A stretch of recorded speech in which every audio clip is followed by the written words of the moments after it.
It is a radical thought, the idea that you do not owe your presence to anyone, that you can exist without being constantly perceived, without being constantly in motion. The moment you realize this, something shifts. You start to see how much of your energy has been spent on maintaining connections that do not truly nourish you.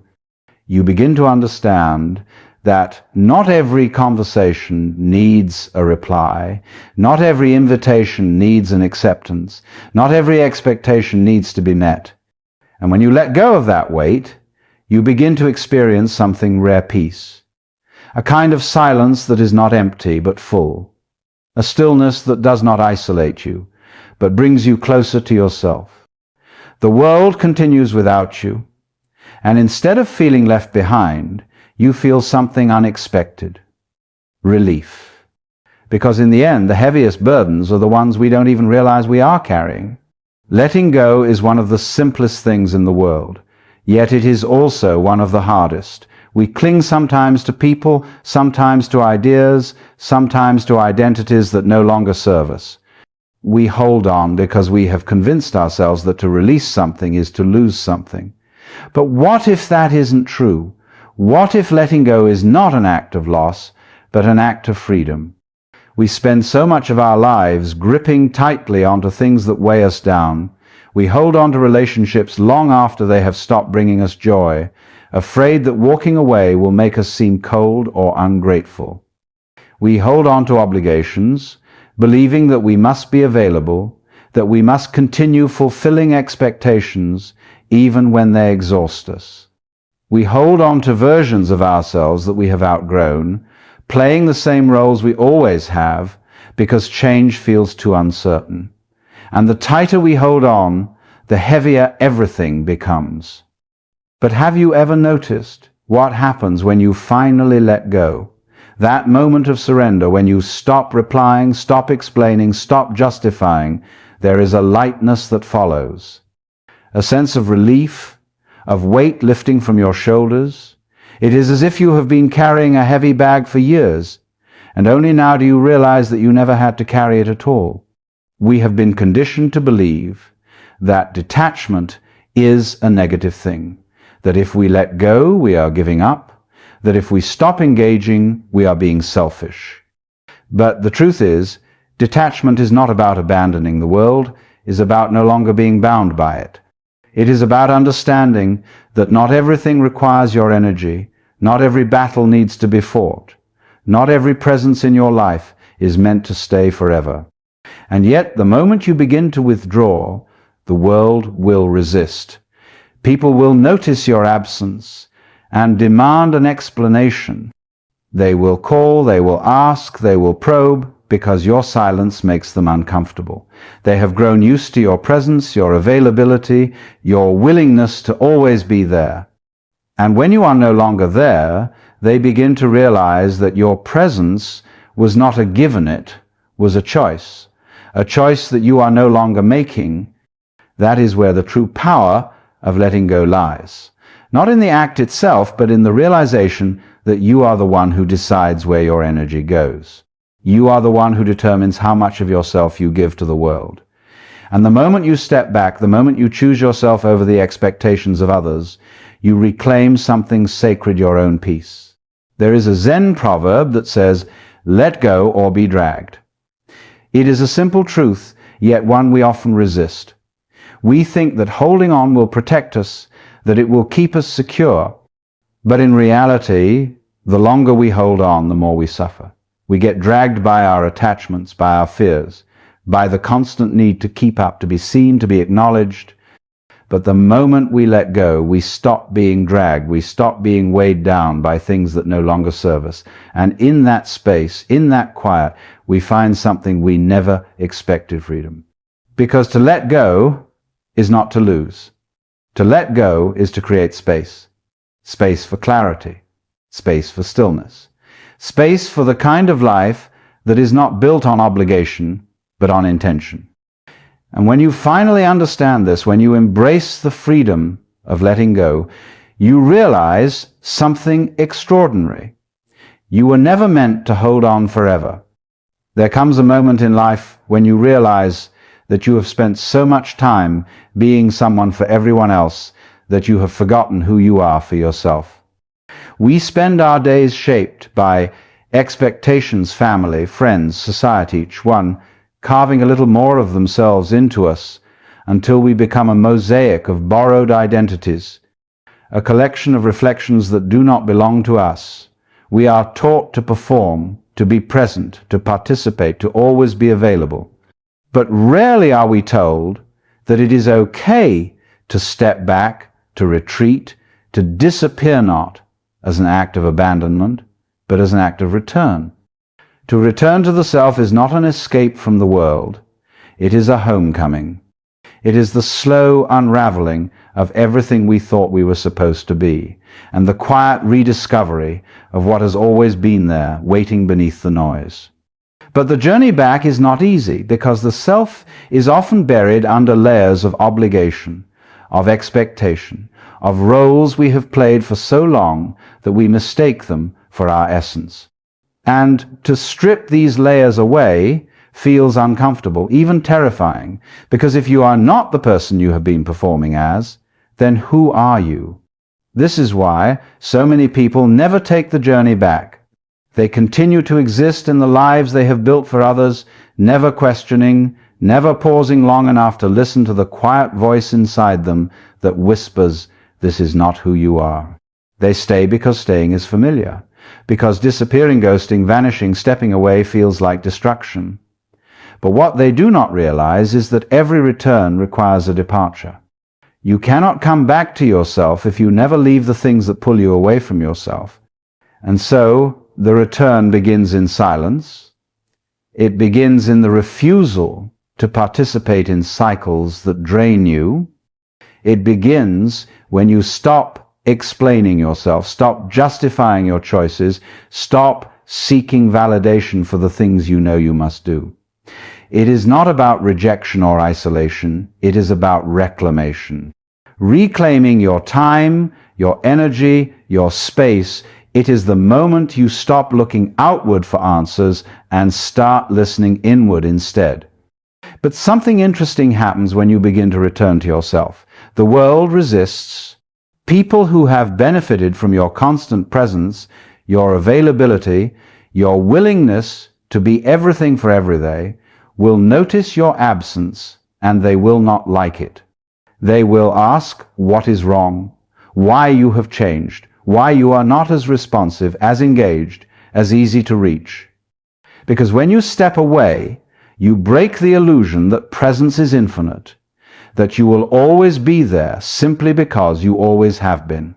And yet, the more you pull back, the more you realize that the world does not fall apart without you, that the friendships you thought were unbreakable were, in fact, held together only by your effort. That the obligations you once felt so weighed down by were never truly yours to carry. That the expectations placed upon you were only as real as your willingness to meet them. And in that realization, you begin to breathe again. You begin to understand that you are not defined by your relationships, your social roles, your presence in the lives of others. You are something deeper, something untouched by all the noise, something that has been waiting for you to return all along. And when you finally make it back, when you have shed the unnecessary, when you have let go of the weight that was never yours to carry, you will find something extraordinary. A self that is whole, a self that is unshaken by the push and pull of the world, a self that no longer seeks validation, no longer craves constant engagement, no longer needs to be seen to know that it exists. You will find peace not because the world has changed, but because you have. Because you have stopped looking outside for something that was always within you. This is the return to the self. Not a grand revelation, not a dramatic transformation, but a quiet, steady reclaiming of what was always yours. A realization that you were never lost, only distracted. And now, at last, you have come home. In the end, the return to the self is not about detachment from the world, but about detachment from the illusions that have kept us bound. It is about recognizing that presence should be a choice, not an obligation. That our worth is not measured by how available we are to others, but by how true we are to ourselves. When you let go of the need to be constantly seen, constantly validated, constantly engaged, you step into a rare kind of freedom, the freedom of simply being. You no longer chase approval or force connections that no longer serve you. Instead, you move through life with a quiet certainty, knowing that you do not have to hold on to everything in order to be whole. The world will continue. The noise will persist. The expectations will never cease. But you, in your stillness, in your solitude, will understand something most never do, that to return to yourself is the greatest journey of all. Because once you find your way back, once you reclaim the parts of yourself that were lost in the chaos, you will never again feel the need to prove your existence to anyone. You will know deep in your core that you are enough, and that knowing, that peace, is the most powerful thing you will ever own. You see, we spend our lives tangled in the threads of expectation messages, notifications, obligations. We chase an idea of ourselves that only exists in the minds of others. But what if, for once, we let it all go? We live in an age where connection is easier than ever, yet somehow we feel more disconnected than we ever have. We are always within reach, always accounted for, always expected to be available at a moment's notice. But have you ever stopped to wonder, what exactly are we connected to? We think we are tethered to each other, that we are bound by invisible strings of texts, calls, and messages. But in reality, most of these connections are just illusions, phantom limbs of relationships that don't truly exist. We scroll through feeds, seeing glimpses of lives that are curated, edited, and filtered, mistaking these fragmented moments for intimacy. We measure our closeness to someone not by the depth of our conversations, but by the frequency of our responses. If someone takes too long to reply, we wonder, have they changed? Have I done something wrong? Are they drifting away? But the truth is, no one is truly there in the way we think they are. We are not connecting with people, we are connecting with versions of them, snapshots in time, projections of what they want to be perceived as, and in return, we do the same. The illusion deepens when we mistake validation for love. We seek the quick hit of a reply, the dopamine rush of a message delivered and seen, but do we ever ask ourselves what is actually being said? How often do we talk without meaning, respond without thinking, and engage without feeling? So much of what we call communication is merely habit, a cycle of keeping up appearances. And so we remain stuck in a loop, convinced that the more we engage, the closer we become. But is that really true? Does responding instantly make a bond stronger? Or does it just make us more available? There is a strange paradox at play here. The more we try to be connected, the more we lose ourselves. We become so entangled in the expectations of others that we forget who we are outside of them. We shape ourselves around interactions, bending and twisting to fit the mold of what is wanted, what is expected, what will keep the conversation going. But in doing so, we blur the lines between who we are and who we perform as. And when you live your life in constant performance, where do you go when the curtains close? What happens if you let go? If you stop responding, stop explaining, stop participating in the endless performance of being present? The fear creeps in, will they forget me? Will I disappear? But maybe that's exactly the point. Maybe in stepping away, you begin to see what was real and what was merely an illusion. Maybe you realize that half the people you thought you were close to were only close because you made yourself available. Maybe you recognize that you were never actually connected to them at all, you were just convenient. And if that's the case, then what do you truly lose by disappearing? There is something profoundly mysterious about those who vanish. We are drawn to them the ones who slip away unnoticed, the ones who are here one moment and gone the next. They move like whispers, like the wind untraceable, untethered. And yet in their absence, they leave behind something far more powerful than presence. They leave behind curiosity, a lingering question, an emptiness that demands to be filled. To vanish is not simply to disappear. It is to master the art of detachment. It is to recognize that you are not obligated to be seen, to be accounted for, to be explained. It is to step out of the spotlight, to abandon the stage where so many perform for an audience that isn't even paying attention. Most of us fear this idea. We cling to the illusion that we must be known, that our existence must be reaffirmed by constant acknowledgement. But have you ever wondered, who are you when no one is watching? The ones who vanish understand something most never will. Presence is a burden. To always be available is to be constantly drained, to be pulled in 1,000 directions by people who demand a piece of you but never offer anything in return. Every message, every call, every expectation placed upon you is a weight, and the more you carry, the heavier it becomes. There comes a moment when you must decide, do you continue to bear this weight, or do you let it all go? To vanish is to choose yourself. It is to slip away from the noise, from the artificial connections, from the endless cycle of engagement that leads nowhere. It is not an act of cruelty, nor is it a rejection of the world. It is an embrace of something deeper. The moment you vanish, you become something rare, something untouchable. You become a question mark in a world that demands certainty, a mystery in a society that values predictability. And yet, the fear of vanishing grips most people. What if they forget me? What if I fade into nothing? But that in itself is an illusion. You see, people do not remember those who constantly remain in front of them. They remember those who leave. They remember the absence, the silence, the space you once filled. There is power in stepping away because it forces people to see you in a different light. The moment you are gone, they begin to wonder. They begin to chase. They begin to understand that your presence was not a given, that your energy was something precious, something they took for granted. But to master the art of vanishing, you must not do it for them, you must do it for yourself. You must let go of the need to explain, to justify, to soften the blow. You must simply disappear without warning, without hesitation.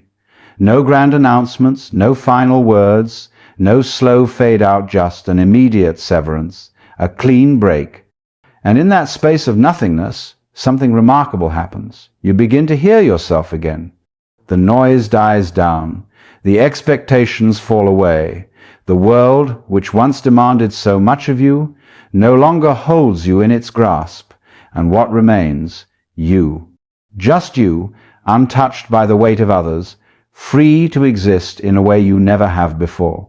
This is the gift of vanishing. Not escape, not avoidance, but clarity. A return to the self.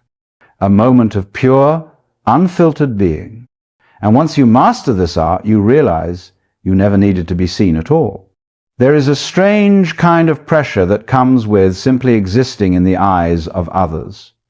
To be present is not just to be seen, but to be expected, to be accounted for, to be available.